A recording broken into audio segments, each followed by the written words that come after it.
Não tem mais homem nesse país, só tem boiola, é um negócio medonho, medonho, medonho. Isso aí seria mais ou menos como você pegar um manual de jiu-jitsu e você acreditar que você analisando logicamente o conteúdo daquilo, você está fazendo um treco chamado jiu-jitsu. E o sujeito não tem que provar que ele sabe fazer aquilo que ele já fez. Meu nome é Olavo Luiz Pimentel de Carvalho.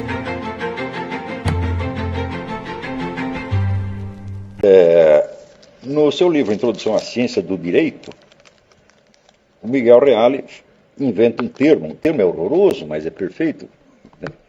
Que é o da progressiva jurisfação da vida social. Ou seja, tudo vai saindo do campo das relações naturais, entrando no campo das relações legais. E esse processo é absolutamente avassalador, não tem limite. Você veja que coisa extraordinária, né? Um dos elementos fundamentais da democracia moderna é a existência de um poder legislativo. Não é isso? Então, um poder legislativo que, em princípio, é soberano em relação ao executivo e ao judiciário, tá certo? E cujas decisões, tá certo, literalmente têm poder de lei sobre os outros. Vocês já pararam para pensar o que representa você ter em cada nação uma corporação de 500, 600 pessoas que estão fazendo leis o tempo todo? Quantas leis elas fazem no ano? 20 mil, 30 mil. E essas leis vão regulando cada vez mais coisas que antes não eram reguladas. Então, quando se inventa, por exemplo, né, as mãos de direção na rua. Bom, antes as pessoas iam para onde elas queriam, agora não pode, você tem que ir numa direção pré-determinada. E quando vem a engenharia de trânsito, que determina as direções possíveis para uma cidade inteira.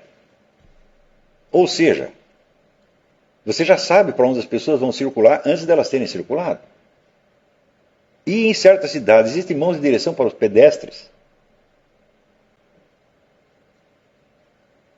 Cada rua que você atravessa, você tem um tempo determinado que você pode atravessá-la. Contasse isso para um camponês da Idade Média. Ele ia querer morrer. Fala, não, eu quero morrer, mas não quero viver nisso aí. Porque eu aqui, que sou pobre, não tenho onde cair morto, eu ando para a direita, para a esquerda, para frente, para trás, do jeito que eu quiser. E quando inventaram as alfândegas, existe um filme muito interessante, baseado numa novela de Heinrich von Kleist, que se chama Michel Kohlhaas. Passou no Brasil com o nome do Tirano da Aldeia. É a história do primeiro sujeito que inventou uma alfândega. Tinha lá um camponês, tinha 4 cavalos, e todo dia levava o cavalo para beber água no rio. Chegou um dia, tinha um guarda no meio do caminho, e disse, não, você tem que pagar uma taxa para atravessar. Disse, por quê? Agora é assim, agora tem uma fronteira aqui e você tem que pagar a taxa na fronteira. Ele pega, dá um cacete no guarda e leva os cavalos para lá. Daí o dono do território manda lá invadir a casa dele e dá um cacete nele por sua vez. Daí ele fica bravo, né, reúne os outros camponeses, começa uma revolta, toca fogo na cidade inteira e a revolta se espalha pela Alemanha inteira. Foi assim que começou a alfândega. Veja, essa história é real, baseada em episódios reais. Ora, hoje nos parece tão natural você pagar uma taxa quando atravessa a alfândega, pagar uma taxa para circular por uma estrada, né? E na alfândega você tem que apresentar seus documentos, às vezes você é proibido de entrar, tem que voltar. Né? Eu mesmo, uma vez, estava num avião, sentou um árabe do meu lado, né? E eu achei que ele estava meio suspeito, mas na França entra todo mundo, mas aquele sujeito, não sei porquê, foi barrado. Quer dizer, eu entrei e ele teve que voltar. Eu não sei porquê, o problema do documento. Né? Então, isso aí não acontecia. Pensa, imagina um mundo onde todo mundo pode ir para qualquer lugar. Ninguém te proíbe. E nós nos acostumamos de tal modo com estas proibições que elas às vezes nos parecem a própria garantia dos nossos direitos e das nossas liberdades, quando na verdade elas são uma tremenda restrição. Então, essa história, Michel Kohlhaas, se passa exatamente na época que nós estamos estudando. Foi ali que começou isso. Mas começou e continuou. E não só continuou, como se universalizou. Por exemplo, você precisar de um documento para você ir para determinados lugares. Né? Mais ainda, não só de um país para outro, mas às vezes de um estado para outro, de uma cidade para outra. Você pode precisar disso aí. O simples fato de precisar de documentos. Né? Ué, que melhor prova de que eu sou eu mesmo, senão a minha presença física. Né? Mas ela não basta. Então, a importância dos documentos, ela foi crescendo, até chegar ao ponto onde o único sujeito que descreveu isso com precisão foi Luigi Pirandello, no romance O Falecido Mattia Pascal. Né? Mattia Pascal é um sujeito que está casado com uma mulher muito chata, numa cidade do interior, e um dia ele sai andando na noite, assim, pensando o que vai fazer da vida dele e tal, e daí ele vê um sujeito que tinha sido atropelado por um trem, caído ali, todo esmigalhado, do lado da linha férrea. Ele disse, quer saber? Eu vou pegar o trem e eles vão pensar que esse cara aí sou eu. E eu estou livre da minha mulher. Tá certo? E ele vai. E daí ele vai para uma cidade grande, arruma amante, e outra vida. Então, um dia, dá saudade nele, ele resolve voltar. Na hora que ele volta, bom, ele está oficialmente morto. A mulher dele está casada com outro sujeito, os bens dele foram todos passados para a mão do outro sujeito, e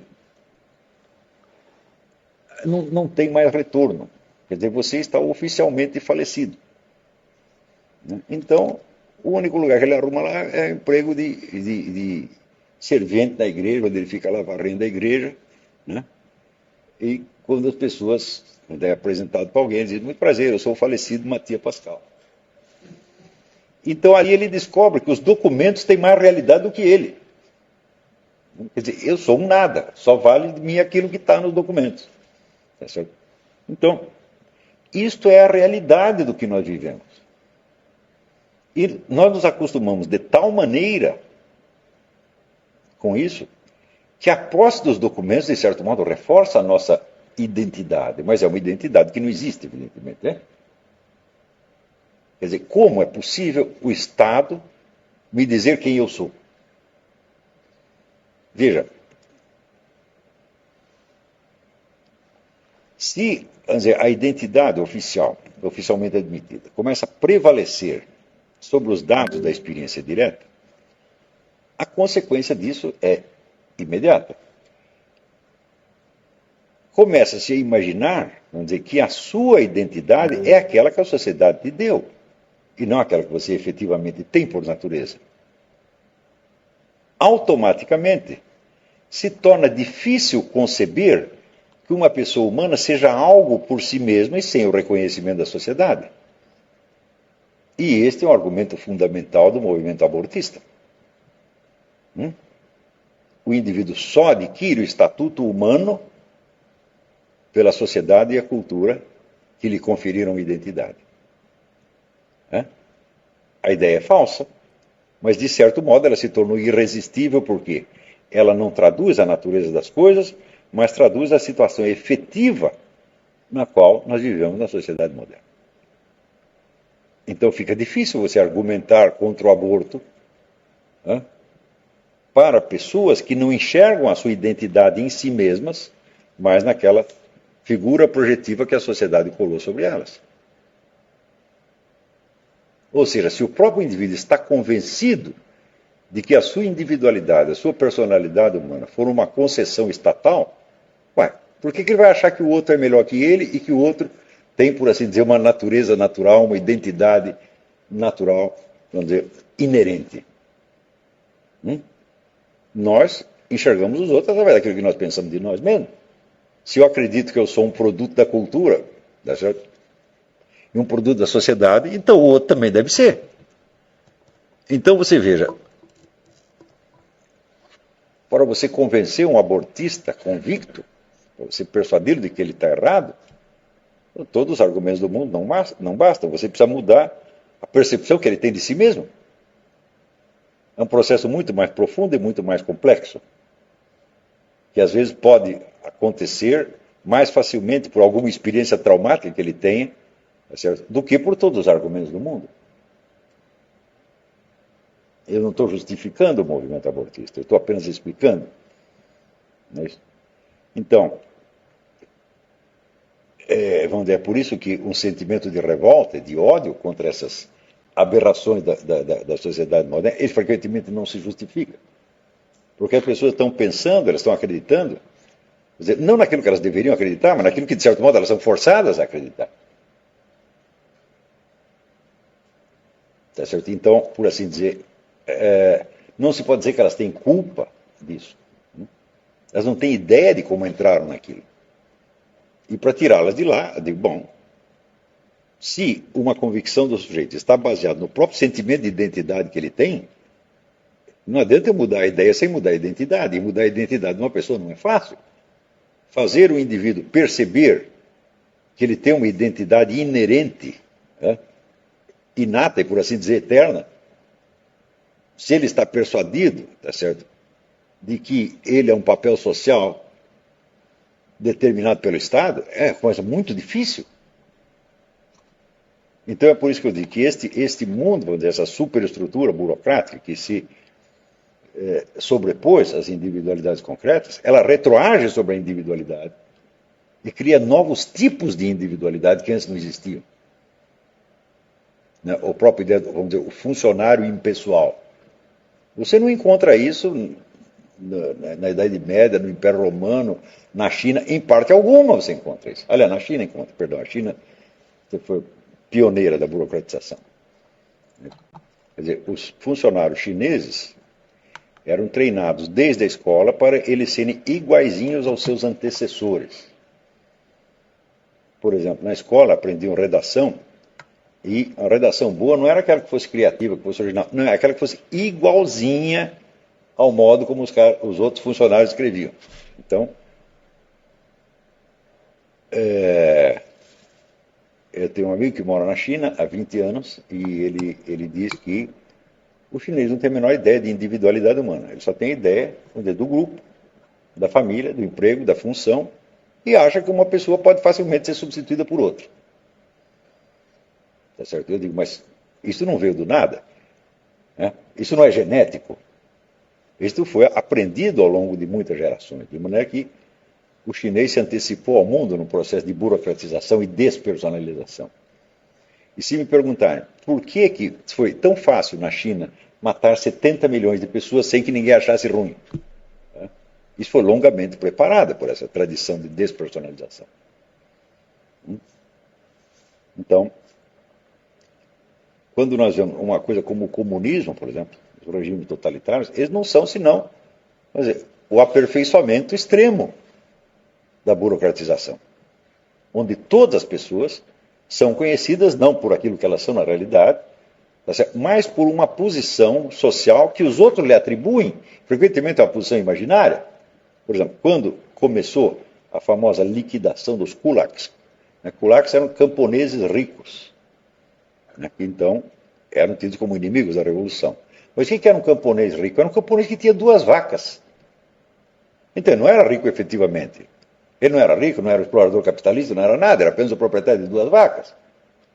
Mas, para aqueles que os matavam, eles representavam uma classe rica.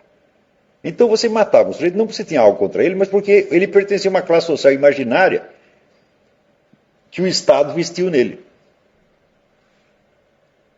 Então, isso quer dizer, o genocídio é a expressão natural da despersonalização. Quer dizer, quando Albert Camus, no livro L'Homme Révolté, ele diz existem... no Mito de Sísifo, sei lá, num dos livros dele. Ele diz que existem os crimes de paixão e os crimes de lógica.